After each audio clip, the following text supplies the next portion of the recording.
Quer começar? Então, vamos começar os trabalhos aqui nesse colóquio.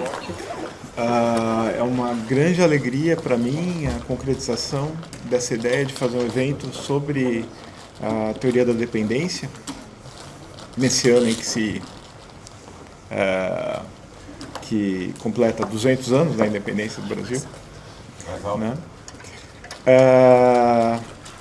E essa é uma ideia que eu jamais poderia ter realizado sozinho, né? E nesse sentido, todo o mérito da realização deste evento vai para os meus dois parceiros de organização. Então, eu vou mencionar aqui o papel do Ian Merkel, que hoje faz pós-doutorado na Universidade Livre de Berlim. Foi me orientando de doutorado, tendo hoje se tornado um parceiro. Né? Ele foi importante no que se refere à dimensão de diálogo tão forte nesse evento com pesquisas recentes sobre ou inspiradas na teoria da dependência nos Estados Unidos, né? Bem como com pesquisas quanto ao modo de abordagem da história intelectual do ponto de vista das desigualdades entre países em um espaço intelectual globalizado. Um tema em que tanto eu, no que se refere à trajetória e à obra do Caio Prado Júnior, quanto ele no que se refere à história dos intercâmbios universitários e intelectuais entre Brasil e França a partir dos anos 30, trabalhamos por vários anos. Mas o mérito principal que possibilitou a realização desse evento, sem dúvida nenhuma, vai para o pesquisador também da história intelectual em perspectiva decolonial, Flores Giorgini, que teve, para tanto, o apoio decisivo do seu laboratório, CREDA, assim como nós tivemos do CREPAD. Na verdade, a ideia de fazer um evento sobre a teoria da dependência no ano do bicentenário da independência surgiu ali no CREPAD, mas o laboratório CREDA, ele deu total apoio, né, a realização desse evento, e nesse sentido agradeço também o apoio que recebemos da professora Camille Guarin e do professor Olivier Campagnon.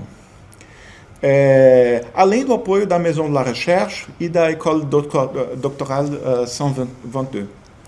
Eu conheci o Flores Giorgini quando dava aula no IEB e USP, em 2017 ou 2018, e mantive depois algum contato com ele, por sermos aqui, né, trabalhamos na Sorbonne Nouvelle, e pelo contato que temos em comum com a Natasha Belfort, que é uma parceira de interesse e estudo em relação à obra de autores marxistas brasileiros, no que se refere, porém, à crítica literária, além de também estarmos dentro participarmos de alguma forma do LabIEB, aqui o Alexandre Barbosa, né? Mas podemos dizer assim que o Flores então foi esse motor principal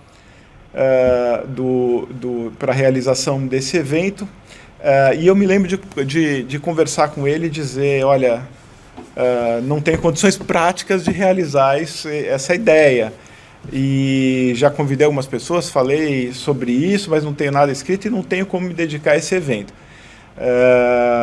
E aí ele realmente tomou pulso, né, da coisa e fez a coisa andar na prática.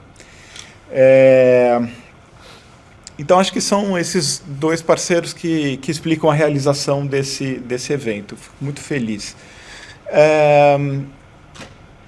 Não é à toa que tenhamos tido, a partir da divulgação de uma chamada para o evento, e essa é outra ideia que se deve tanto ao Ian quanto ao Flores,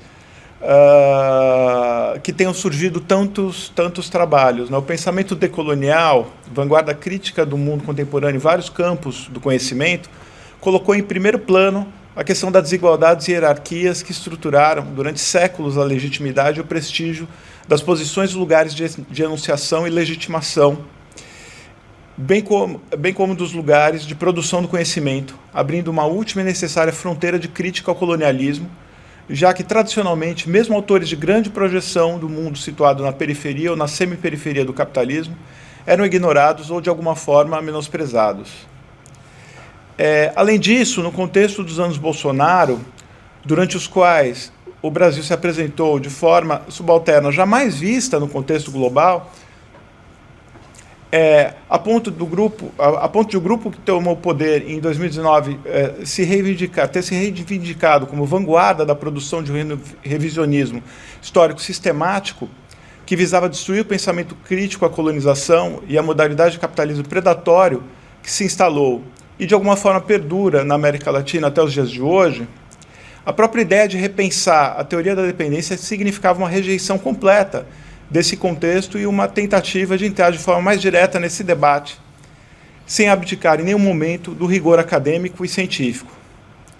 Pensar a realidade sócio-histórica, econômica e cultural do Brasil a partir da chamada teoria da dependência, o que implica avaliá-la criticamente também, sem concessões, corrente de pensamento extremamente diversificada e rica e formulada por teóricos latino-americanos, tem sido, como veremos nos trabalhos a serem apresentados neste evento, um modo de ir contra essa corrente, o que pode colaborar, por outro lado, e a meu ver de forma decisiva, para impedir que um dos principais fatores que perpetuam a dependência de países como o Brasil no terreno das ideias, da produção do conhecimento, como observaram outros autores, né, entre eles Fernando Novaes, continue a se reproduzir de forma descontrolada e deletéria, a descontinuidade. Então é isso. Passo a palavra aí para os meus parceiros. Sure, and I think I'm going to do this also in direction of the microphone so that those of you who are joining us online can hear this. And I wanted to speak in English not only because this is my native language, but also because I wanted to make it clear to everyone here what our politics around language are, right? So many of you are fluent in Portuguese, and that's great, and we're going to have talks in Portuguese as well as questions, but also Spanish, French, and English are all welcome languages here, and we will all always try to understand each other. So if you have a question, including those in the audience online, and you don't feel comfortable asking it in the language that the person is speaking, that is completely fine.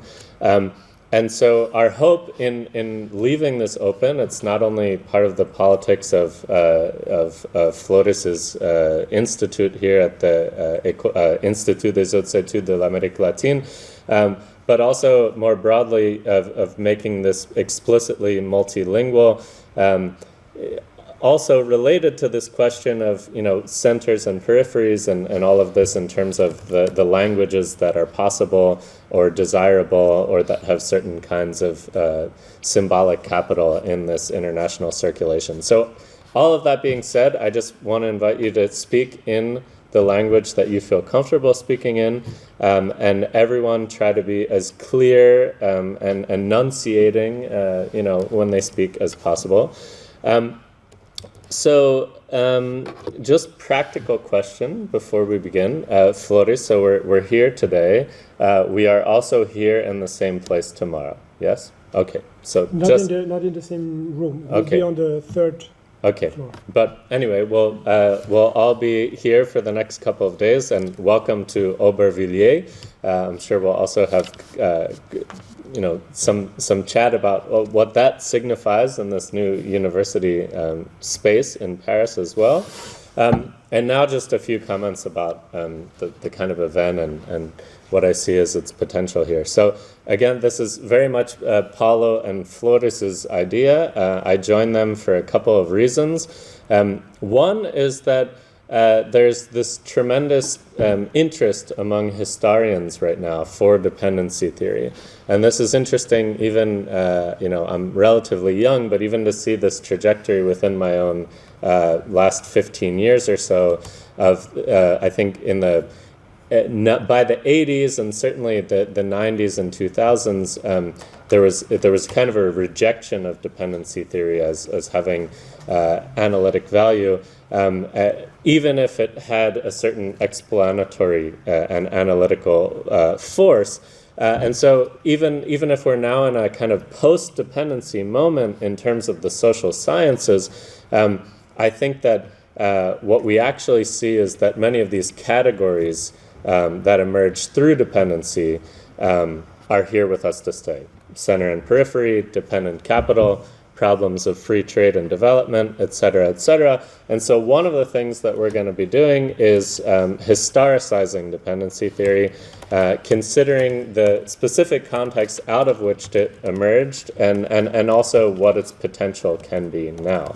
And the second point has to do precisely with Brazil and dependency. So a broad question for dependency theory has been what states can do to develop their economies within an international economic and monetary system, right? What agency do states have and national societies have in this internationalized context? And this is both broadly a question having to do with for Latin American states, but also one specific to Brazil. So Paulo actually had this idea for this conference in part as a kind of provocation, right? Because of course Brazil it has been independent for 200 years now, but you know, this dependency or independence or interdependence, you know, what is it, this world that we're living in today, and what role do states have in the democratic process, both within and beyond their borders? So we saw in recent years the PT's undoing, despite a certain return, the impeachment of Dilma Rousseff, in which foreign capital played a critical role. Right? I think we would all agree with this. And so even today, you know, with the return of Lula, we see that Brazil could return on the international stage. It is returning on the international stage in climate negotiations, new balance of power, et cetera, et cetera. But it's also true that Lula was elected without control of Congress, and that Bolsonarismo is here with us to stay. So what will his government really be able to accomplish, both domestically and internationally, in this context in which appeasing foreign capital is very important for the economic system in general and the monetary system specifically? So these are some of the things that we will be talking about and that we want to talk about, and we're just so happy to have all of you here with us and also with us online. Some of our speakers even were supposed to be here, but you know, have gotten sick or other reasons. But all the more reason that this hybrid format is a good one. So Flores. Obrigado. Então também gostaria de agradecer aos meus dois parceiros, né, pela ajuda ao longo de todo esse processo de preparação desse evento. Gostaria também de agradecer às instituições que permitiram a realização desse evento, a Sorbonne Nouvelle, o Centre de Recherche sur les pays lusophones, o CREPAL, e o Centre de Recherche et Documentation sur les Amériques, o CREDA. Né? E quanto membro do CREDA, eu gostaria de agradecer especialmente os meus colegas do laboratório que me ajudaram até o final, né, para realizar esse evento, e, claro, todos vocês, né, público e participantes, principalmente, que, né, fazem com que esse evento seja possível de fato. Né? São vocês que nós vamos ouvir ao longo dos próximos 2 dias. Eu também queria partilhar algumas palavras, né, com relação à organização desse evento e desse evento. Quando o Paulo me falou da ideia deste evento, eu me lembrei imediatamente, eu estava trabalhando com esse texto na época, de um texto do jovem historiador, então, do Carlos Guilherme Mota, que ele publicou em fevereiro de 1973, no suplemento literário do Estado de São Paulo, e esse título era intitulado A Independência dos Historiadores. Né? Então, no ano anterior, o Brasil tinha celebrado o Sesc Centenário da Independência, e nesse artigo, no qual o Carlos Guilherme Mota retomava a introdução do livro dele, 1822 Dimensões, que foi um livro importante, um marco na historiografia sobre a independência, o autor questionava, ao mesmo tempo, a independência dos historiadores brasileiros no contexto da ditadura militar, com relação às interpretações históricas vinda de fora do Brasil, né, de autores internacionais, mas também a independência como objeto historiográfico. E com relação a esse último ponto, ele falava que enquanto os economistas, sociólogos, cientistas políticos na época se debatiam com a problemática da dependência, os historiadores, ao contrário, continuavam, na sua grande maioria, numa linha estreitamente comemorativa, aceitando a independência como fato consumado, como problema resolvido. Essas eram as palavras dele. Então ele propunha, na época, uma análise histórica que fosse mais centrada nas análises das dependências, para mostrar as continuidades, além das rupturas, entre o período pré e pós-1822, entre o passado e a atualidade da época brasileira. Ele citava também o texto do José Honório Rodrigues, Aspirações Nacionais, que ele falava que a sobrevivência do período colonial após 1822 tinha determinado todo o subdesenvolvimento posterior da sociedade brasileira. E, enfim, ele apontava também para as ausências nas comemorações oficiais do Sesc Centenário, que tinha enaltecido as relações entre Brasil e Portugal, mas tinha deixado de lado atores importantes históricos, como os alfaiates baianos, os patriotas, as palavras deles, nordestinos, de 1817, ou ainda os insurretos negros da Vila Rica, de 1820. E a ausência que ficava na época ainda mais visível nesse paralelo que ele elaborava no artigo dele entre as lutas de emancipação brasileiras da primeira metade do século XIX e as lutas anticolonialistas africanas contra o Portugal na segunda metade do século XX. Bom, de lá para cá muita coisa mudou, no plano político, econômico, social, nacional e internacional. E daí eu acho interesse em refletir sobre o lugar da perspectiva da dependência hoje nas pesquisas em ciências sociais, que são interessadas em decifrar o Brasil, a realidade brasileira, mas também sobre as contribuições dos dependentistas brasileiros para a construção de uma imagem crítica do Brasil e de sua formação nacional. Esses autores produziram suas reflexões em um determinado período histórico, cujos tratos aparecem em parte no artigo do Mota, e que nós teremos a oportunidade de explorar entre hoje e amanhã, mas eles nos legaram também uma postura crítica, um conjunto de instrumentos conceituais e um exemplo de inconformismo com relação à ordem estabelecida e ao discurso hegemônico produzido pela doutrina do desenvolvimento e da modernização na época. Pois é também importante observar que, apesar das diferenças históricas, alguns problemas parecem continuar atuais. Se observarmos, por exemplo, a presença no poder político no Brasil, tanto no Sesc Centenário como no Bicentenário, de uma extrema-direita reacionária, que, apesar de todas as diferenças que é possível apontar, defende uma certa imagem da sociedade brasileira de sua formação.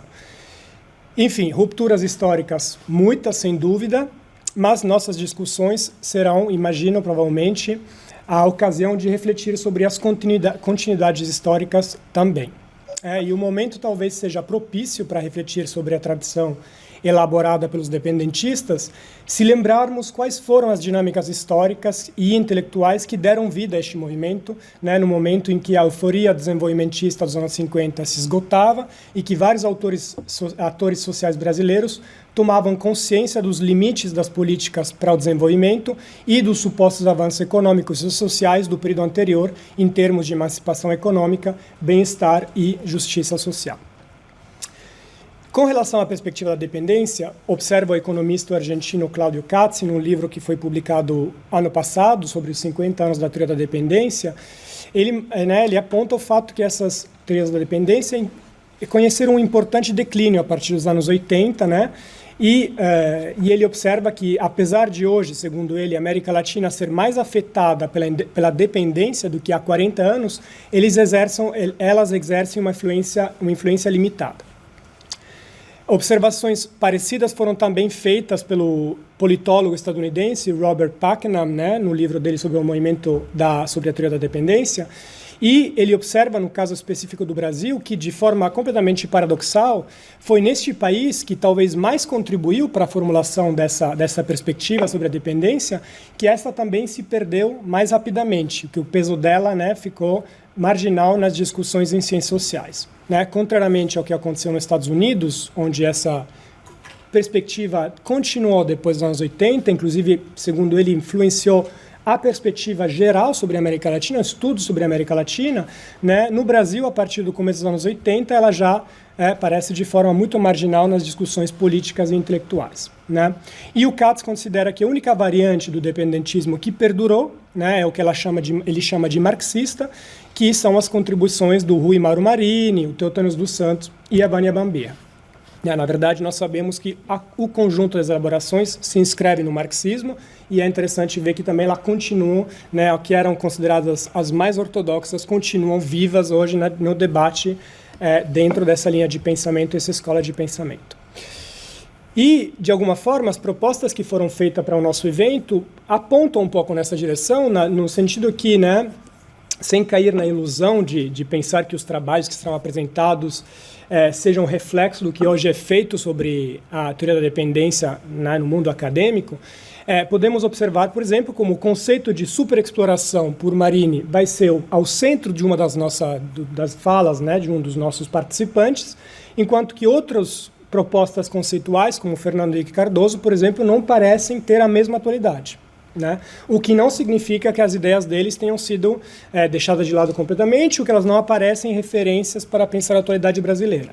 Mas, se nós consideramos o peso que esses dois autores tinham, né, no período que a teoria da dependência nasceu, nos anos 70, né, é interessante observar como o Fernando Henrique Cardoso hoje parece ter sido relegado para a história do pensamento político, enquanto que os conceitos de autores como Rui Mauro Marini, né, continuam no centro da discussão, como é o caso do conceito de superexploração.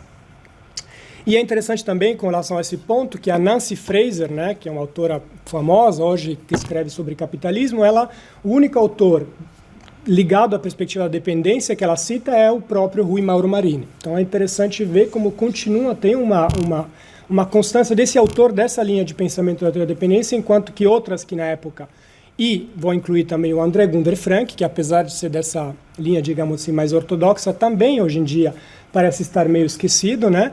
E é interessante porque esses dois autores, o André Gunder Frank e o Fernando Henrique Cardoso, eram os autores que foram mais lidos e mais traduzidos e mais circularam, né, no começo dos anos 70, entre o Brasil e os Estados Unidos, mas também em países africanos e europeus, né?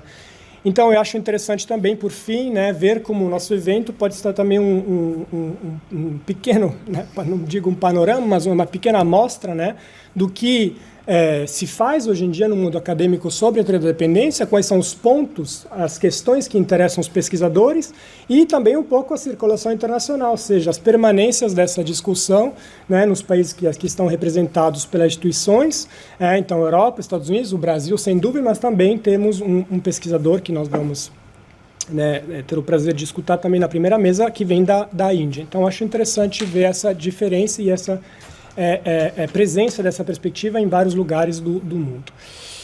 Então é isso. Então eu vou agora chamar para a primeira mesa, né, se tudo bem, as pessoas, né, a Leá, o Bina está à distância e o Ormi, convido vocês para vir aqui. Eu só queria aproveitar a situação, né, que eu tenho a palavra, para lembrar quais são as regras do jogo. Cada apresentação, a ideia é que dure 20 minutos, né? Agora, o mediador vai poder dizer quando faltam 5 minutos, de repente a gente prepara um papelzinho com escrito faltam 5 minutos para avisar, e a ideia, né, nós deixamos um bom tempo para o debate depois, então o mediador vai ter o tempo de formular suas observações, questões, né, e depois abrir para a sala para podermos todos, né, participarem da discussão. Então nós previmos um bom tempo de debate, então peço gentilmente a todos e todas, né, que respeitem o tempo, 20 minutos para as apresentações, né? Então, muito obrigado a todos mais uma vez. Muito obrigada a todos pelo convite, muito obrigada pelo evento que parece muito ambicioso, que parece super interessante, então eu fico muito feliz de fazer a discussão e a moderação da primeira mesa. Vocês podiam se apresentar, Sim, claro. Então, eu sou Léa Lobopin, eu faço um doutorado aqui no IHE, no CREDA, e eu sou da ciência política. Então, eu tenho um olhar de politista, também eu sou francesa, então eu faço um doutorado sobre o Brasil, mas eu tenho essa visão mais francesa da ciência política também. E meu doutorado é sobre a questão da mineração. Eu trabalho sobre Minas Gerais e eu trabalho sobre a empresa da Vale e sobre os desastres de Brumadinho de Mariana. E também eu prefiro precisar que eu tenho um olhar que eu sou super ligada à etnografia e a pesquisar enfim, a pesquisar bem local. Mas enfim, eu fico muito feliz de poder ler o seu texto e também de ouvir o Biné Prasad. E é isso. Eu prefiro falar depois, fazer comentários assim, depois da sua apresentação. Então, se você quer, a gente começa com você, imagine, depois o Biné, como vocês preferem. Vocês que mandam. Hello, good morning, everyone.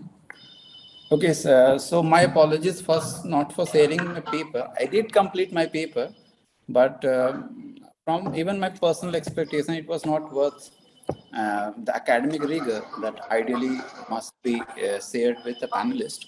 So the title of my presentation is Satellization Inside Brazil, examining the dependent development of para through dependency theory. So as a part of academic essentiality, Para is a province that is located in the northern part of Brazil, and it is the second largest state that has contributed heavily to the Brazil's national development and resources. But it is a perfect example of underdevelopment that we see in the present times. So I have picked up two terms in the title, Satellization Inside Brazil, Examining Dependent Development. There are two terms. First thing is satellization that I picked and referred to André Gunder Frank. And second term is dependent development that have been used by many of the dependency theorists, especially Theodore dos Santos. Okay, so starting from the historical timeline, satellization, dependent development, dependency theory, all those actually relate to the term development. So we see that even by the historical timeline, the key concepts related to classical economics were dominant as a desirable model of development. I mean, the dominance or the primacy of capitalist mode of production, eventuality of trickling down effect, theory of comparative advantage, and closer integration with international market were all uncontested. Primacy of economics also played key role in Latin America in fostering a strong relations with US and Europe. Theories advocating international division of labor was also strongly accepted. Now, all these things were actually occurring in a phase when the definition of development itself was vague. Development was always equated to the scale of level of urbanization, industrialization. It is not to say that countries do not benefit from export-led policies. In fact, Argentina and Brazil both benefit from those policies. But development did not actually mean urbanization and industrialization. Many countries achieve those high levels of urbanization, high levels of industrialization, but they were not all developed countries. Okay, so a major shift that we witnessed was during the 1930s, in which, due to the Great Depression, most of the cycles of normality in the field of economics was obstructed, leading to the rise of ECLA, Economic Commission Latin America. So I argue in my paper is that dependency school was not something that was in opposition to modernization school. It was based on the experiences of some of the dependency theorists who actually came out with the principal theory of unequal exchange and the concepts related to satellite metropolis relations. Now, it all gave to the rise what Theodore dos Santos actually calls why development of a first world acquires a sustainable structure, but third world countries only develop as an extension of development. Okay, so in this study, I have actually picked Brazil as the so the way I would be proceeding in the paper is that primarily I have dealt with key concepts of under the dependency thesis. I will then proceed to the Brazil, how Brazil could actually be actually covered under the dependency framework. And then finally, at the last stage, I would be focusing on the province of Para. How does the satellite metropolis relations actually works in contemporary times? Okay, you all have interest in the field of Latin American studies, Brazil and dependency theory. We have seen that Brazil has been a key point of analysis of all the dependency theories. William Tyler actually says that the primary reason has been the economic size and importance, the relatively advanced stage of East industrialization, its role as a forerunner and pioneer in development policies adopted by other countries, and readily apparent foreign economic presence in the economy. Furtado and A.G. Frank both share that we have to analyze dependency framework in the historical and national context. They are all key. Frank also considered Brazil to be important because he writes, quoting verbatim, is perhaps the clearest case of both national and regional underdevelopment. Regional development of underdevelopment. Okay, Furtado, when he started analyzing some of the problems related to agriculture, economics, foreign trade, and all that, he, pertaining to Brazil, he was a Brazilian and his Brazil was the center of his study. He found that the core reason actually is at the characteristics of international relations. And an interesting quote that I wish, interesting statistic rather, I wish to actually mention is that when Brazil became independent, it had a per capita that was much lower as compared to the developed world. But Brazil demonstrated a growth rate that was very high as compared to the developed world. A.G. Frank believes that the process of industrialization was different. It was a satellite development which was neither self-generating nor self-perpetuating. Furtado primarily refers to that to the cultural heterogeneity. He actually focused on the fact that the process of industrialization in developing world or dependent countries is completely different, entirely different as compared to the process of development that takes place in developed world. It is the process of development or the economic development is primarily driven by the interest of the few and driven to create a surplus for the imperial regime as well as regional elites. So there is a concept called income concentration that was one of the key characteristics that dependency theory actually find out while analyzing Brazil, while also analyzing other countries in the Latin region.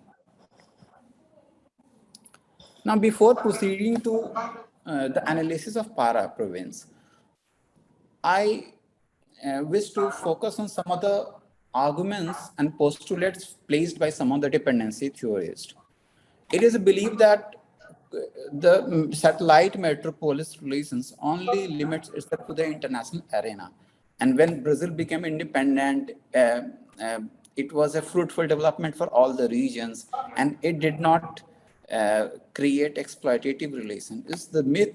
It is actually a myth because the development of Brazil, as has been assessed by many of the dependency scholars, has been a kind of satellite development in the sense that Brazil was a satellite of the European metropoles. So it was very obvious and quite obvious that Brazil will also create its own satellites while fulfilling the role as a metro. A.G. Frank says that linkage between satellite and metropole does not limit itself to the international arena, but in fact penetrate and structure the very political and social life of Latin American colonies and countries. And Brazil is not an exception to that phenomenon. And he actually uses the term chain of constellation of metropoles and satellite. It means that that chain of constellation progress downwards. We have metropoles, then we have satellites, and satellite becomes the metropole of some other satellite, then that becomes, so this is a continuous process that continues.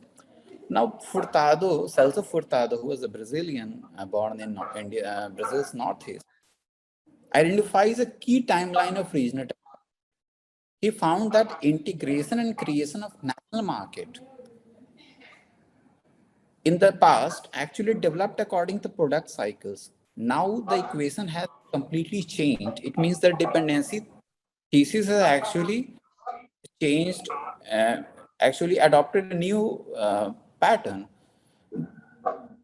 in the sense that there is a chain of constellation and metropole satellite. And in the next slide, I will focus in context of PARA. How does PARA serve as a satellite of Brazil?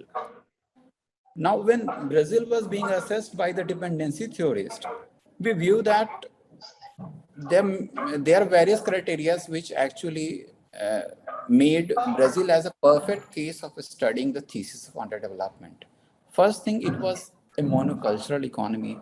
Second thing, it was a primary and raw material based economy, and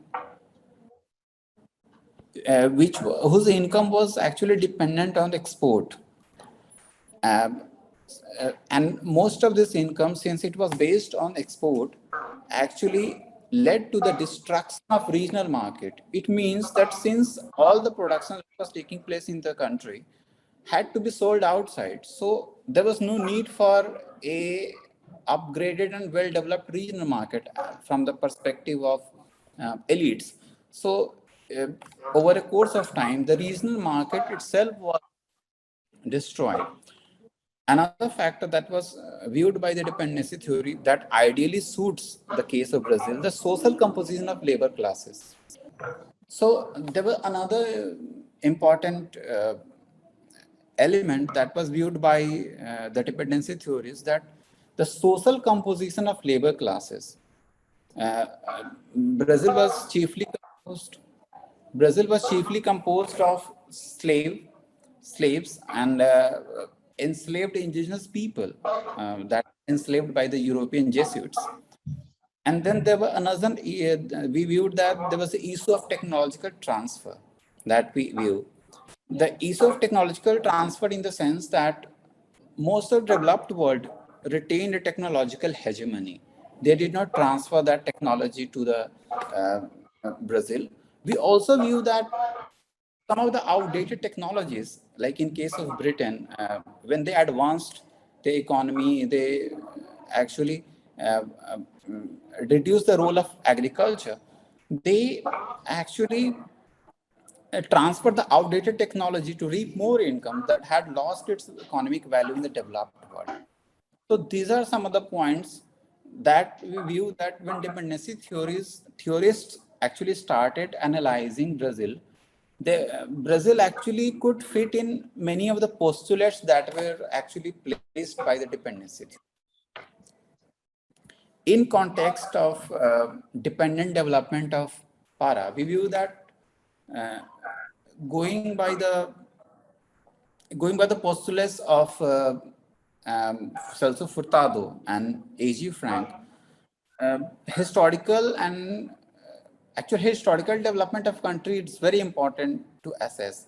And we view that PARA was more integrated with the European metropoles. And it was not subjugated to Brazil as such. It has an independent relations with European metropole.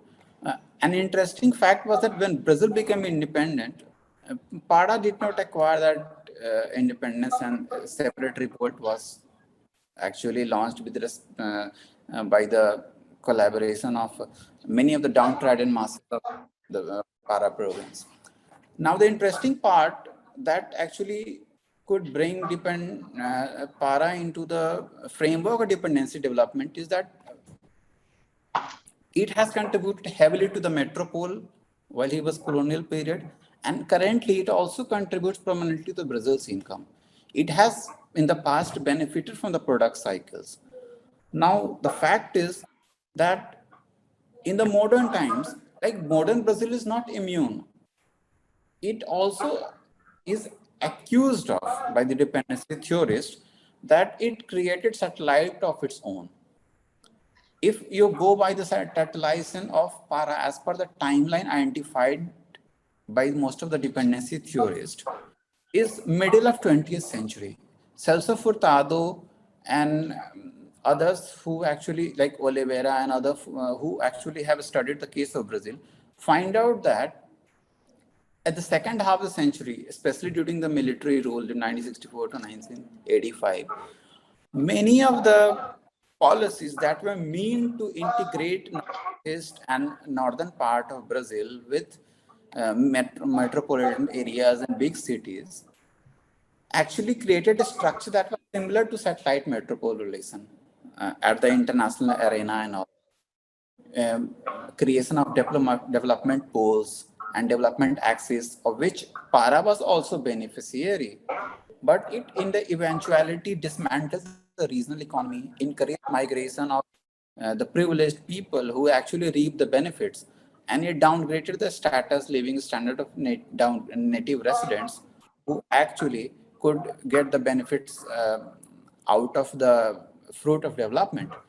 Development projects were essentially communication channels, had urban hierarchy, and the primacy of investment was not actually focused on Para evenly, but it actually focused only on dynamic regions which were based either in central part or southern part of Brazil. Environmental and social impacts were also high. Furtado explains that accounting such cost is very important as far as indicators, economic indicators are concerned. Now, one may highlight that as far as economic principles or dependency framework is concerned, how could a person actually prove that it has caused a situation that is similar to the dependency theory? If you go by the visible indicators, it is visible by the social indicators. Region is not poor, but pockets of poverty exist, including extreme poverty, especially in the southern part of Para. If a person actually, like some of the scholars have done a comparative study of Human Development Index, they found that between 1990 to 2000, the situation did not change, while most of the situation or the rate of human development was actually growing at a positive rate and favorable rate in all the parts of Brazil. It has also been viewed that when the situation in case of northeast of Brazil improved, still Para and its adjoining state Amazonas were still lagged in the HDI indicators. Some of the pockets even have low HDI, while majority of Brazil reach the medium HDI. In case of Brazil, the unique part that we see is that in most of the part, genetic understanding is that the proactive policies have dealt with alleviating agricultural poverty, and that has resulted in the fall of overall poverty. But in case of Para, we see that instances of extreme poverty actually persist in non-agriculture poverty. It means that people who have actually moved out of their native occupation are poorer. And the people who have actually remained at the part of family farming, primarily dealing with non-commercial agriculture that is typical of Para and many other regions of Brazil. Another point that actually directs a pessimistic image of Brazil is that dependence on raw materials, especially mineral resources. We see that 80% of export of Para related to mining section, actually relates to mining section, contributing to 90 billion Brazilian real. the situation of some of the provinces is that close to 20 to 60% of that revenue actually attributes to income of some of the provinces, the municipalities. And hence, if is 20 to close to 20 to 60% is contributed by the revenue out of mining, then one can perceive that since most of these rents from mining are dependent on the prices of those minerals in the international market, so they are very volatile. So the institutional mechanism as of now has been not developed so that they have a stable source of income, because they are still living in those days when the sources of income were dependent on primary raw materials. Okay. Binay, I don't know if you've seen this, but if you just can wrap up in the next 2 minutes, it would be great. Yeah. Okay. Okay.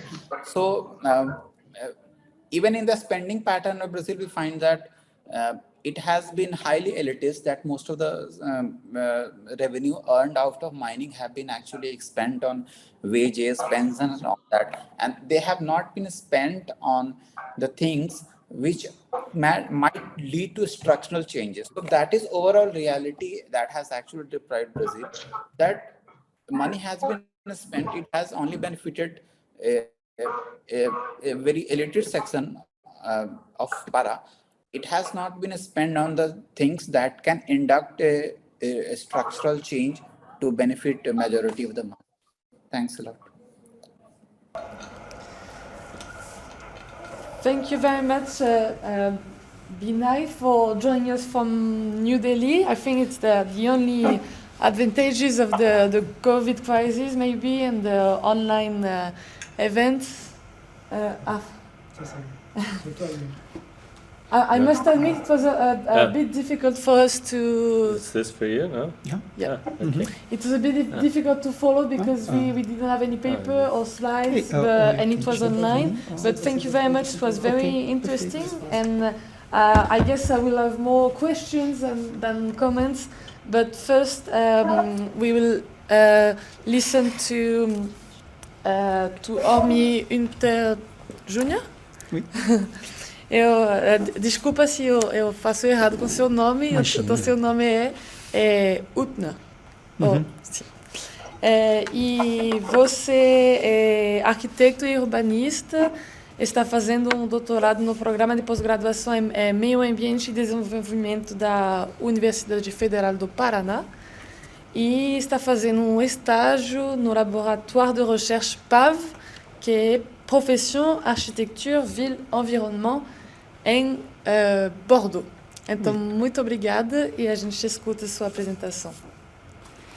Obrigado. Bom dia a todos e todas.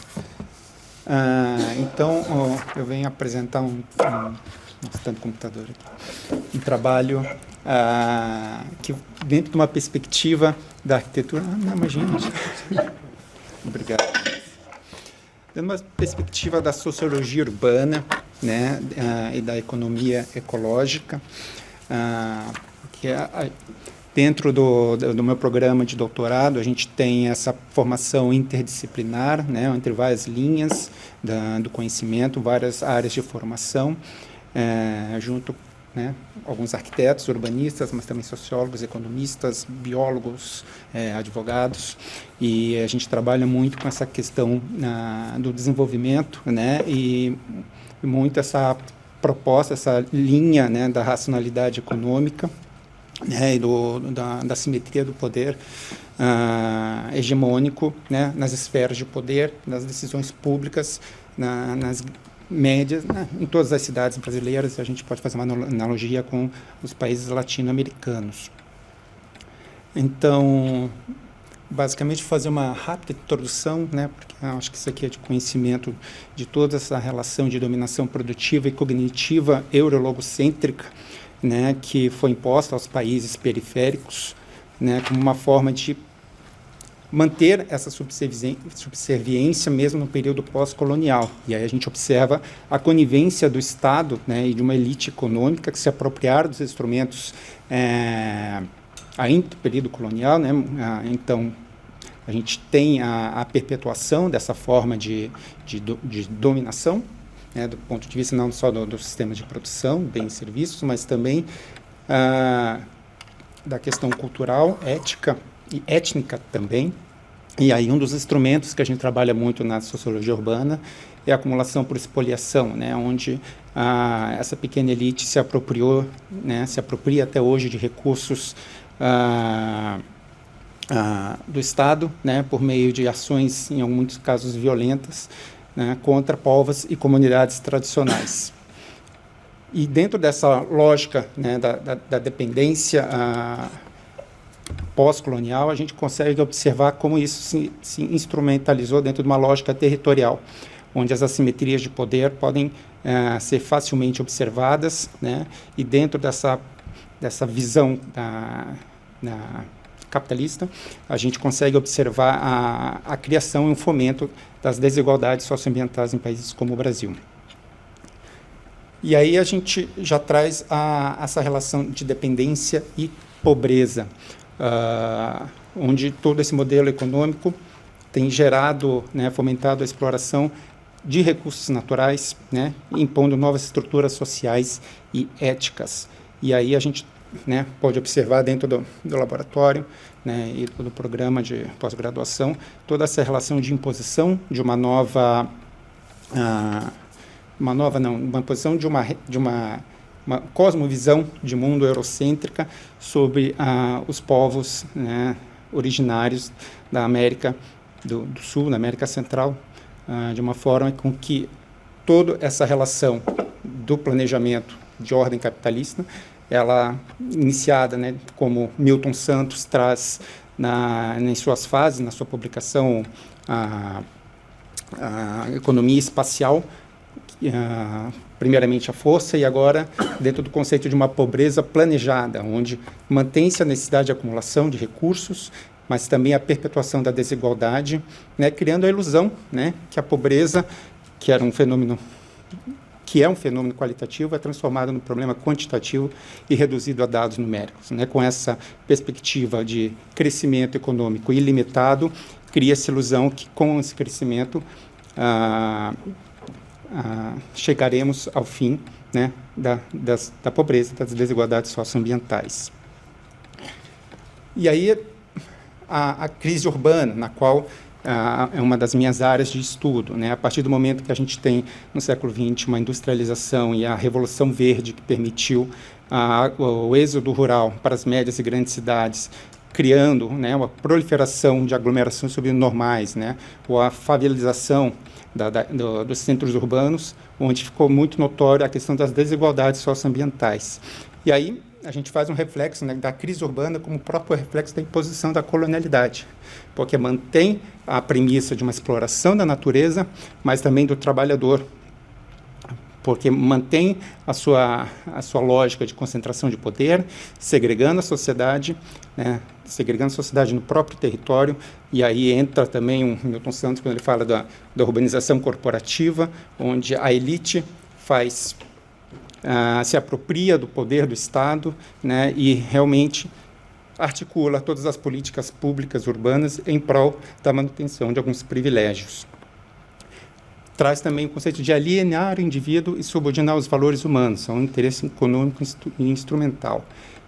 E aí, dentro dessa perspectiva também da alienação, entra nessa relação do consumo, do hiperconsumo, da desvirtuação do homem da natureza, porque a partir do momento eu vou entrar na sequência sobre como isso entra na questão da crise ambiental, e a partir do momento que existe essa dissociação, né, ainda vinculada a um princípio racionalista, mecanicista, né, de separar o homem da natureza, cria essa alienação, né, das suas relações com o território. E, né, terminando essa questão da modernidade, segregar, então, a humanidade na natureza e, dentro dessa lógica, retirando as referências de criar uma identidade, uma relação de pertencimento ao local. E isso, dentro do conceito do homo situs, é super importante, como desarticula certas populações, certas comunidades em busca de seus direitos. E dentro dessa relação da crise urbana, a gente consegue fazer um paralelo entre a relação do Homo economicus, né, com a relação da modernidade, da racionalidade, né, e da colonialidade, que ela reforça muito o comportamento do ser humano dentro do espaço do território, né, enfatizando a questão do consumo como meio de satisfação pessoal. E a partir dessa relação do Homo economicus, nós temos a geração das desigualdades e injustiças, pois ela cria, então, essa falsa realidade de bem-estar e a promoção da individualidade, em contraponto a um modo de vida um pouco mais cooperativo e comunitário. E dentro também dessa questão da alienação, o próprio Leff traz essa visão de Jean Baudrillard, quando fala da questão dos simulacros e das simulações, na qual parte dessa humanidade está vivendo dentro de numa realidade paralela, onde fica alienada, né, das suas atividades dentro do planeta Terra. E aí, a partir do momento que a gente tem a crise urbana, né, ela traz também a questão, a partir da década de 70, a discussão da crise ambiental. E, a partir daí, surgem vários economistas que trazem, né, essa discussão entre como defender um desenvolvimento sustentável baseado no sistema econômico de recursos infinitos, né, de uma cadeia aberta, né, e sendo esse sistema o gerador da crise ambiental que estamos vivenciando. Né, o discurso se baseia na teoria de tornar sustentável o crescimento econômico por meio da mercantilização da natureza, ignorando os limites físicos impostos pelas condições ecológicas, né, e entrópicas, né, dentro dessa proposta que Henrique Leff traz também sobre a segunda lei da termodinâmica.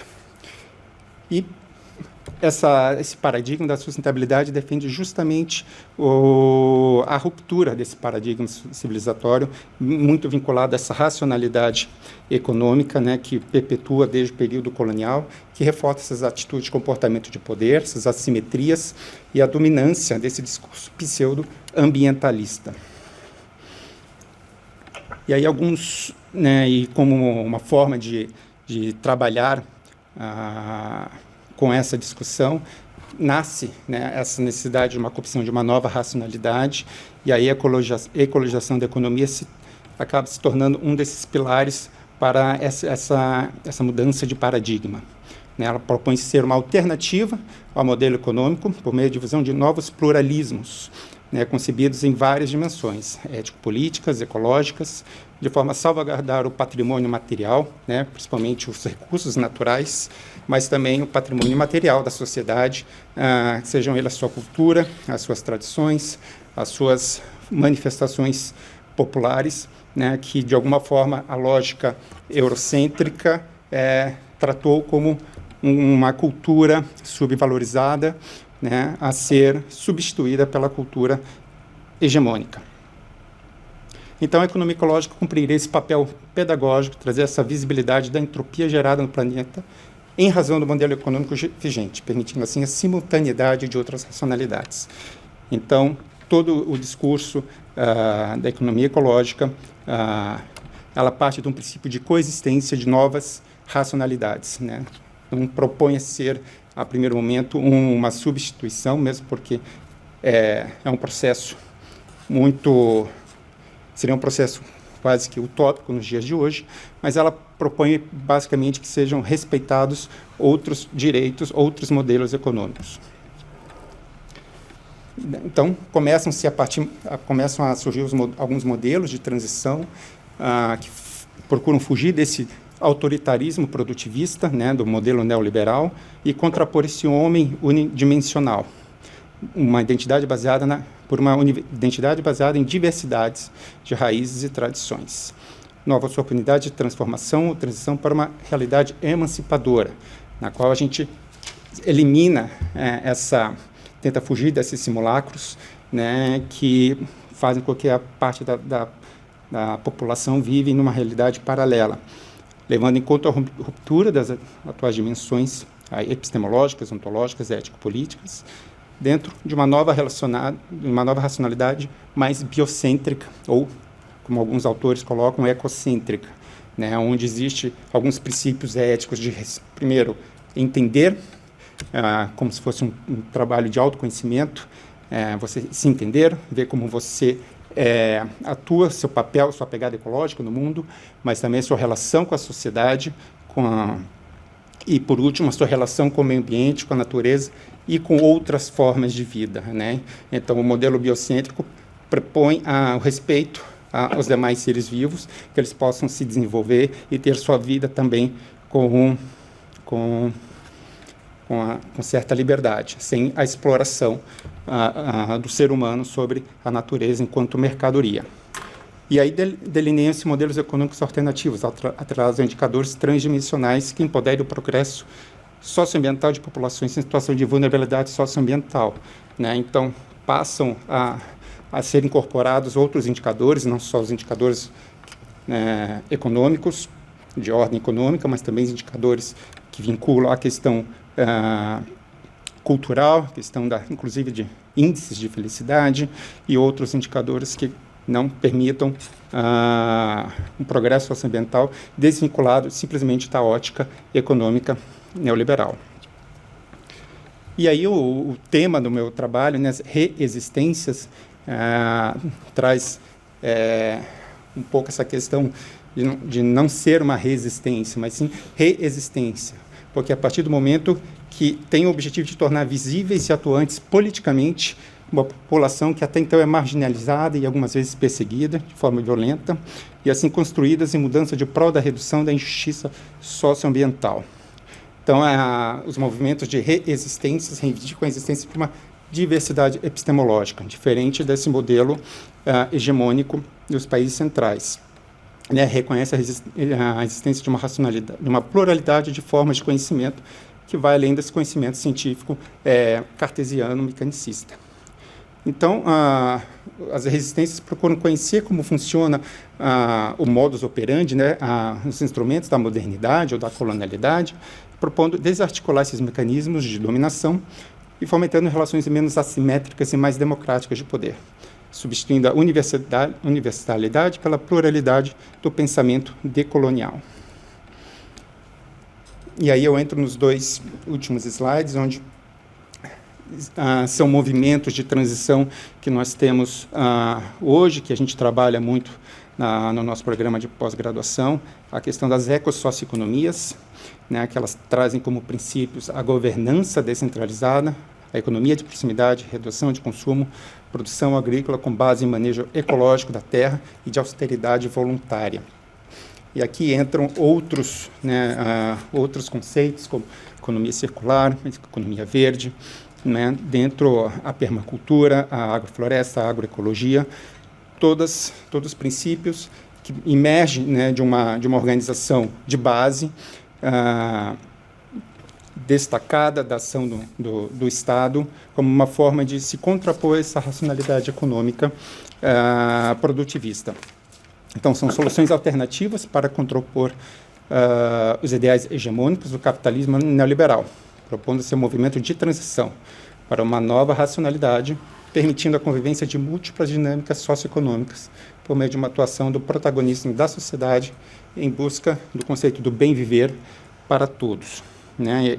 As ecossocioeconomias trabalham em 3 dimensões. A primeira é ecológica, onde ela procura garantir a resiliência do ecossistema, seja ele natural, seja ecossistema urbano, por meio de uma incorporação dos elementos ambientais, de uma renaturalização não só das cidades, mas também da sociedade. Uma segunda dimensão é econômica, onde ela procura criar uma oposição ao modelo do Homo economicus e permitir que a sociedade ela possa possa conviver com uma racionalidade menos hegemônica, menos dominante, né, e procure esse pluralismo, né, de epistemes onde se respeitem todas as culturas e saberes. E a social é uma necessidade de fugir, né, de contrapor essa individualização que é incentivada, fomentada pelo modelo do neoliberal que nós temos hoje, por uma relação muito mais comunitária, e a partir daí, né, trabalhar com uma relação de salvaguarda do patrimônio material e imaterial da sociedade. E, por último, a questão dos indicadores do bem viver, né? Os indicadores do bem viver, eles nasceram, né, o seu conceito nasceu nas comunidades andinas da América do Sul, e hoje é dos modelos pós-desenvolvimentistas que nós temos hoje como opção. E destaco também o trabalho de Manfred Max Neff, quando ele trabalha com os indicadores de desenvolvimento da escala humana, onde traz, assim como as ecossocioeconomias, uma relação muito próxima de reconexão com o meio ambiente, com a natureza. Então, os indicadores do bem viver, eles propõem justamente uma tomada de consciência para um novo devir da humanidade, na qual possa viver em equilíbrio com a natureza, contrapondo os princípios do neoliberalismo em sua indiferença às desigualdades e injustiças socioambientais, né? Isso é muito forte quando a gente começa a ver que existe até hoje uma certa invisibilidade da pobreza nos países latino-americanos, né?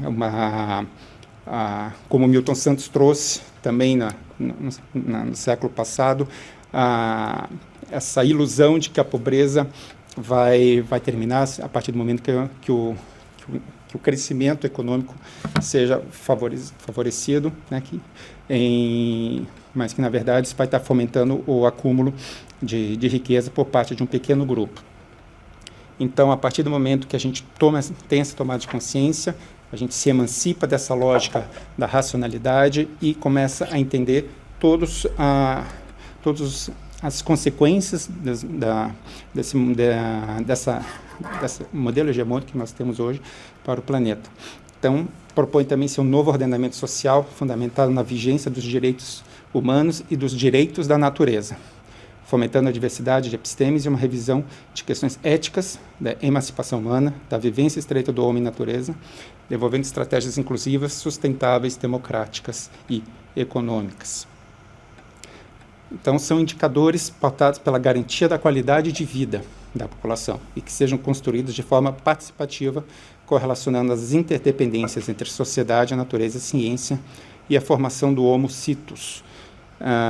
Esse Homo Situs é o gancho, né, para o meu trabalho, onde eu vou trabalhar com a questão da renaturalização das cidades brasileiras, com a proposta de redução das desigualdades socioambientais. E a relação do território e a relação do meio ambiente é super importante para que essas economias, essas ecossocioeconomias, e que esses indicadores do bem viver possam, de fato, ocorrer dentro do território, né, onde as relações comerciais, as relações sociais, culturais, políticas ocorrem.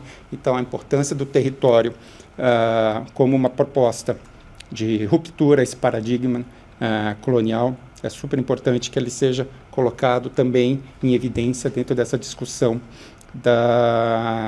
de uma nova racionalidade, uma racionalidade ambiental.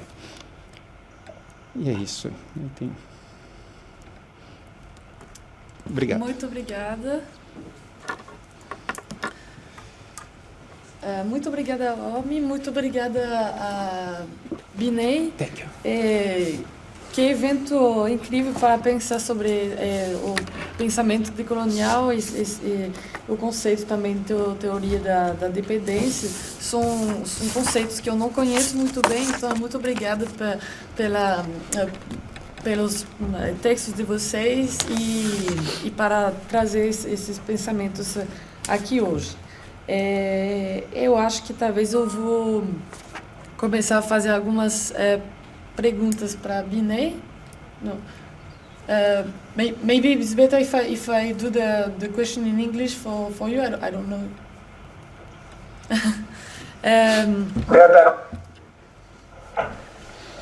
So thank you very much for Binay.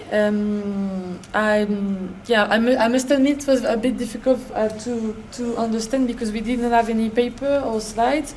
But thank you for your presentation. And I just had some really quick question about what is really your method, what is your approach to do your paper, and what is the period you are talking about? Because I had some question, but at one point you talk about the infrastructure in Para and everything, and you said that there is only communication walls or something like that, and I was thinking about the example of huge dams in the Para state, and I was thinking about the Belo Monte Dam.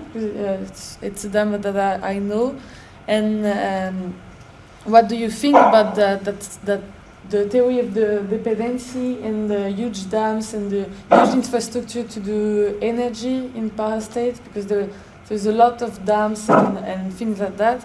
And a common question, I think, about the communication of your communication and communication of OMI is the question about the privatization and neoliberal politics, because I think there is a lot of links between that dependency theory and the period of the privatization in the 90s, for instance, and all the references about the privatization of the energy, communication, minings, and things like that. And I guess I want more question for Ormi, but that link between the concept the concept of independency and the privatization of big companies, big state companies in Brazil, and the sale of primary goods as well, like mining, energy for the private companies. And if I was referencing to the Belo Monte project, the big dams in the Para state, the state that you are working on, is because there is a mining project just really close to the Belo Monte dam, which is called Belo Sun, and it's a big Canadian mining company building a huge mine close to the Belo Monte. And they said that the energy produced in the Belo Monte project is not made for the Brazilian and for the states where there is a high demand of energy, like São Paulo or Rio de Janeiro, but the energy made in the Belo Monte dam is made for the big mine, the Canadian mine called Belo Sun, which is not built yet. Anyway, if Binay, you can tell us more about your method and the period you are referencing to, it may be going to help us about to discuss after those quick questions. And eu acho melhor se eu faço perguntas também para você e depois vocês assim respondem. Enfim, muito obrigado pelo texto, que eu acho muito interessante, que ele traz muitos pontos fortes, que são, por exemplo, que você traz um olhar, uma visão super interessante de sua formação de arquitetura, eu acho.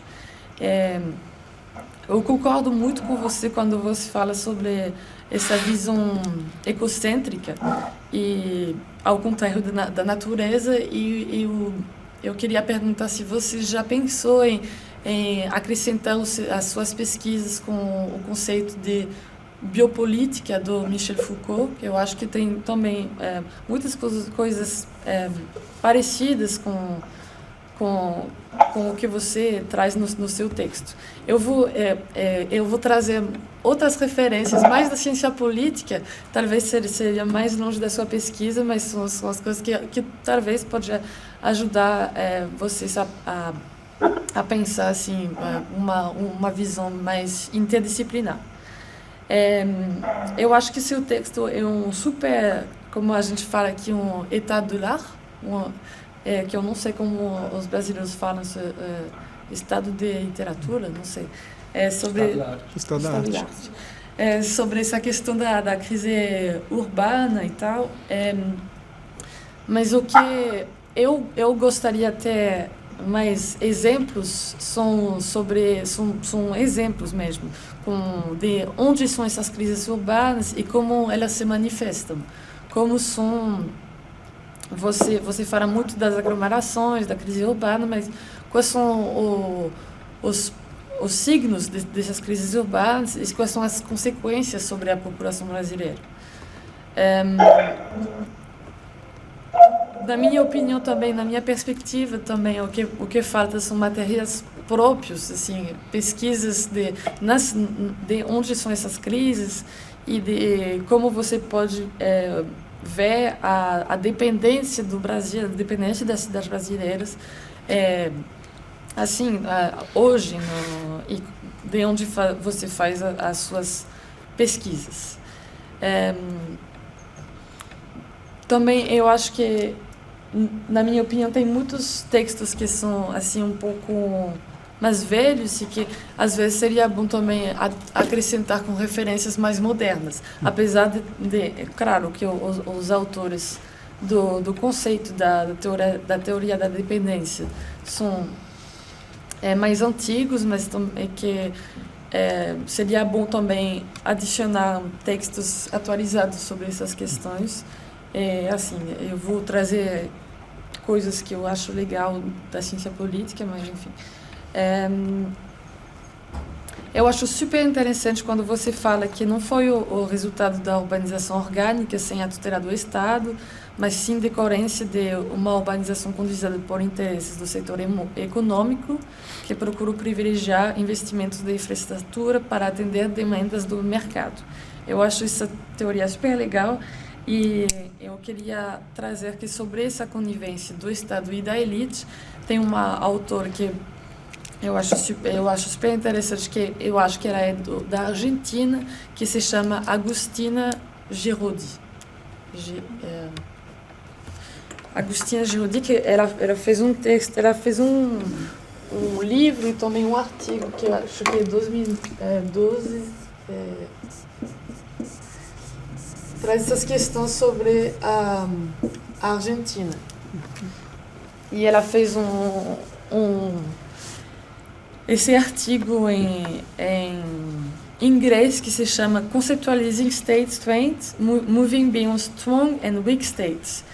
E ela traz muito essa questão do weak states, e ela chama esses estados de chronistates, e ela fala que essa concepção do Estado que está muito gentil com os interesses da elite econômica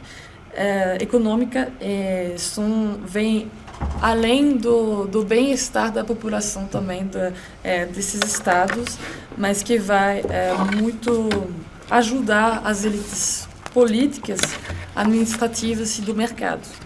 E sobre essa questão do Estado que vai ajudar a elite econômica, e tem uma referência da ciência política francesa que é super famosa, que se chama Béatrice Hibou, Hibou assim,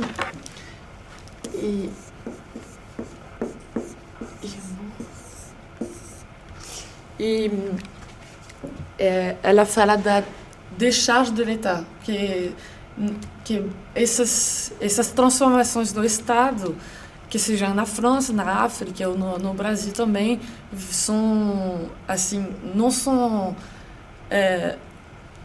o Estado que vai ajudar as empresas privadas, por exemplo, outras pessoas a depender, que o Estado depende dessas coisas. E ela fala ela fala que o Estado não é fraco, não se deixa assim depender dos outros, mas que é uma maneira incentiva, assim, que foi de propósito para se descarregar, não sei, décharger, descarregar sobre essas questões de se fazer ajudar pelas empresas privadas e que também vão multiplicar os conflitos ambientais, os conflitos sociais e que vão também tem muito a ver entre a corrupção entre as elites econômicas e o poder público. Enfim, também se você tem assim algumas coisas a adicionar sobre essa questão da privatização na crise urbana, sobre as políticas públicas de neoliberalismo, e eu queria assim perguntar, mas talvez uma pergunta para todo mundo, quais são as perspectivas de independência ou de dependência aos outros setores com o futuro novo mandato do Lula Inácio Lula da Silva, que seria assim, nós sabemos que no governo de esquerda do início do século XXI, quando o Lula já foi ao poder, não significou assim o fim da dependência dos outros. Assim, tive períodos de privatização, tive períodos de venda de commodities do Brasil para o mundo, e também foi um período de crescimento da dependência do Brasil, na minha opinião. Então, hoje em dia, com muitas expectativas da esquerda brasileira para assim colocar o Brasil num palco mais independente, o que vocês dois acham sobre essas perspectivas do mandato do futuro mandato de Lula, com também assim o que sabemos do mandato de 2003 até 2011. Também tem uma pergunta sobre se você acha que tem vínculos entre o conceito de bem viver, assim como você traz no Brasil, e como foi o conceito no Equador, que foi um conceito super forte colocado no Equador, e também uma questão sobre o método, qual foi a sua pesquisa e qual foi o seu método. Também, se você pode nos explicar o que você está fazendo no seu programa de estágio, eu acho que seria legal. E, assim, também eu tinha talvez uma pergunta mais geral, que para mim que pesquisa sobre o commodities, as minas, etc. Essa questão da dependência do Brasil é muito ligada à questão da modernização de algumas leis no Brasil, por exemplo, a Lei Candir e a Lei de exportação de commodities assim fora do Brasil, que as leis trazem que seria bom exportar tudo e, em primeiro lugar, as matérias primárias, sem transformação nenhuma. E eu acho que essa lei Candir, por exemplo, sem modernização, não pode permitir que o Brasil seria totalmente independente. Bom, eu acho que, por exemplo, por enquanto está bom. Eu acho que é uma pena que Henrique Vieira não pôde participar hoje, infelizmente, porque ele vem da UFMG e queria trazer assim notas sobre a questão da dependência cultural nos estudos literários, e uma pena porque eu acho que seria muito interessante escutar o trabalho dele. Mas, assim, muito obrigada, Orme e Binem, pelo trabalho. E se vocês querem adicionar assim coisas e responder, vou escutar. Okay. So do you want me to reply to the question that you... Or do I have to say? Okay, my apologies if it was hard to comprehend what I was actually stating. Though I completed my paper, I could not say that with you. Okay, so the core argument that I wish to make is that Andre Gunther Frank says about satellite metropolis relations in the sense that it is actually constellation of satellite metropolis relations. It means that it proceeds downwards. So it is not entirely international in perspective or in terms of in practice. So it could be said that since the development of Brazil itself was uh, a capitalist development because it acted as a satellite of the European metropole, it also created its own satellites. And Para is one of the province that was a satellite because the uh, nature under which the dependent countries are analyzed, those same characteristics also match whether if you talk about Para or whether you talk about Brazil, dependent on export-oriented growth, dependence on resources, um, highly elitist production format, and uh, concentration of capital.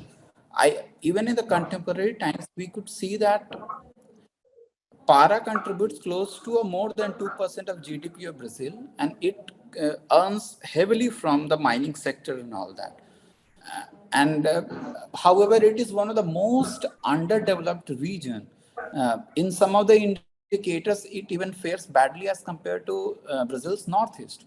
So it would certainly be compared when the development projects were uh, undertaken during the second half of 20th century. I'm not referring specifically to Belo Monte Dam and other projects, but during the military rule, when Brazilian government actually thought that some of the regions which have remained stagnant over the years, especially the northeast and northern part of Brazil, should be integrated. So, in terms of waterways, in terms of transmission line of electricity and all that, all these were undertaken. But economic analysis, like my reading is based on the economic analysis and the literature that is at my disposal. Scholars have agreed to the point that it was only to serve or to serve the interest of the market that was developed outside Para, or even in case of Para, especially in the regions which were more privileged. So that is the core argument that I have actually made in this paper. And in reference to neoliberal character and privatization, I could say that in the past, the strategy of the Brazilian government was in a such a way that it continuously accentuated the progress of the regions and the classes which were already developed. So, after in the period 2000 and after that in 2010, if you compare the indicators as far as Para is concerned or as far as Brazil is concerned, I think regional inequality have been uh, addressed to an extent in the sense that there was, despite all the problems, the approach of the government, especially during Lula da Silva, was was such that the definition of households who should be targeted for social incentives and all that was shifted from the past, and that has resulted overall downfall of poverty. But the structure of Para is as such that even when it has actually impacted and contributed to general development of Para, still we find that there is extreme poverty in some of the pockets. Still we find that many of the people who have left their native livelihood, like who are in the non-agricultural sector, are have not actually benefited, but they are more poor as compared to the people who are already in the agricultural sector. So these are some of the stark realities that Para presents.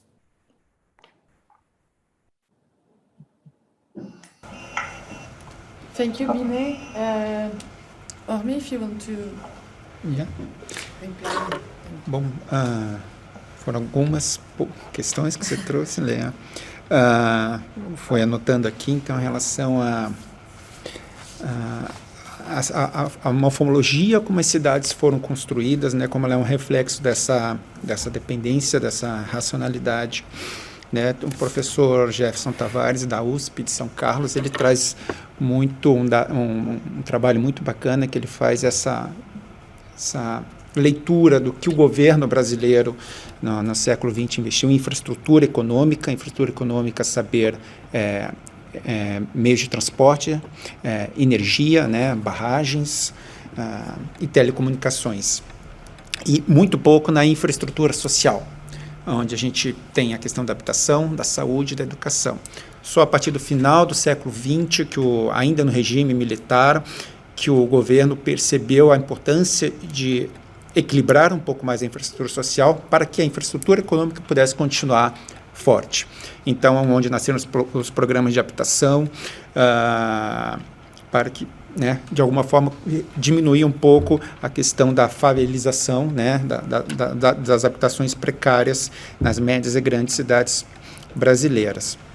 E aí a gente vê essa relação desse modelo econômico neoliberal funcionando, né, como Harvey traz a questão da acumulação por espoliação, onde a questão da terra, né, e aí dentro da lógica territorial é onde a gente percebe uma relação muito direta desse modelo hegemônico, onde a mercantilização da terra foi o principal indutor dos conflitos socioambientais.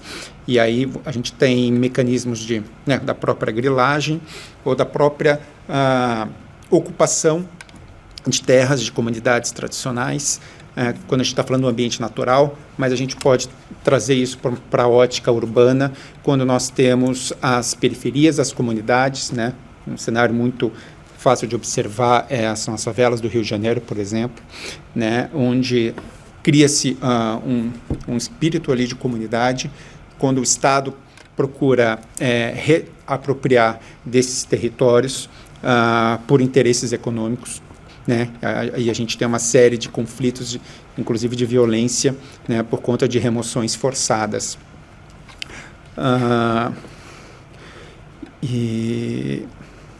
Bom, a questão dos indicadores do bem viver, sim, eles têm eles são divididos em 3 classificações. A primeira, ela tem uma categoria mais relacionada aos povos tradicionais, a segunda mais marxista e a terceira mais pós-desenvolvimentista, com esse foco na economia política, na economia ecológica, né? E traz, assim, tanto o Equador como, se não me engano, a Bolívia colocaram os indicadores do bem viver dentro da sua Constituição. Mas o próprio Acosta, né, foi um equatoriano que trabalhou um pouco nessa política, ele reconhece que ainda está muito no papel, né, ainda não se materializou como, de fato, uma política pública decolonial. Então, mas é uma iniciativa. E essa crise urbana, né, que a gente vê nas cidades, como esse reflexo dessa questão hegemônica, a gente observa muito na relação da crise habitacional, que gera uma série de outros fenômenos, né, como a questão da mobilidade, saúde pública. Então, nós temos em favelas, nas cidades, índices de tuberculose que se assemelham ao período, né, medieval nas cidades europeias.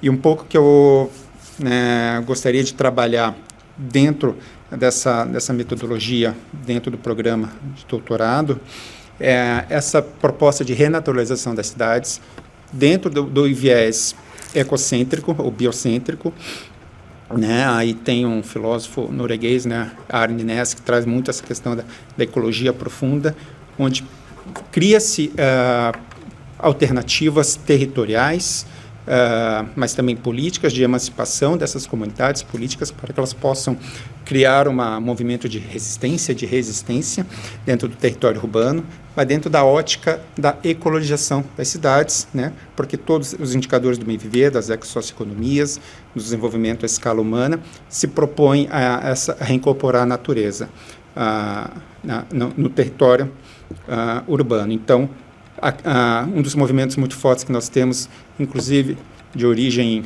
aqui na Europa, são as soluções baseadas na natureza, a infraestrutura verde e as cidades biofílicas, né, que traz uma série de indicadores, né, para trazer uma nova perspectiva de ocupação do território. E aqui, numa análise super rápida, nós temos já no mundo uma série de indicadores de desenvolvimento e progresso socioambiental. Temos algumas ISOs, né, que foram traduzidas e no Brasil já são NBRs, Indicadores de Serviços Urbanos e Qualidade de Vida, Indicadores por Cidades Inteligentes e Indicadores por Cidades Resilientes.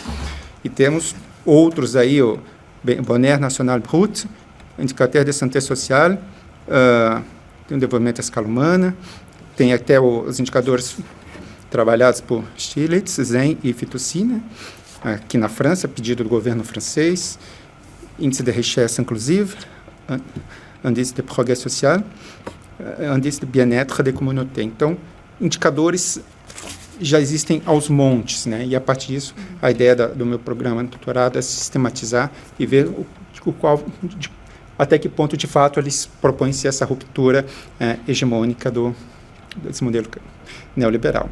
E só a última questão em relação ao que eu espero do governo Lula nesse próximo mandato. Estou muito animado, mas também serei muito crítico, porque fomos muito críticos na gestão do Partido dos Trabalhadores, enquanto eles estiveram à frente do poder, principalmente em relação às políticas ambientais. Pude participar da Conferência Nacional das Cidades, ali um pouco antes do impeachment da Dilma, representando a Federação dos Arquitetos. E a política de habitação do Partido dos Trabalhadores, ela foi uma política de recuperação econômica, não de fato uma política habitacional, de resolver a questão da habitação. Então ela fomentou empreiteiras, construtoras, movimentou a economia, mas ela não resolveu o problema da habitação, né? E a questão ambiental também foi muito criticado na gestão, né, por permitir a manutenção dessa valorização do agronegócio, né, dessa expansão do agronegócio em áreas de preservação. Então, um dos movimentos que a gente gosta muito é o próprio movimento dos trabalhadores sem terra, que trabalham com a questão no princípio de uma agroecologia, de uma agrofloresta, né, dentro de uma perspectiva que seria mais em respeito ao ecossistema natural. Você responde tudo? Sim, muito obrigada. Imagina. Muito obrigada. Então, se não tem mais perguntas, vamos agradecer Flores, Paulo, Jan pela organização, também obrigado ao público. A gente se volta aqui depois do almoço às 2. E mais ainda, muito obrigada pelas apresentações, porque nunca é fácil de apresentar pesquisas em curso. Então, muito obrigada, Binei, muito obrigada, Utner, e assim, bom apetite.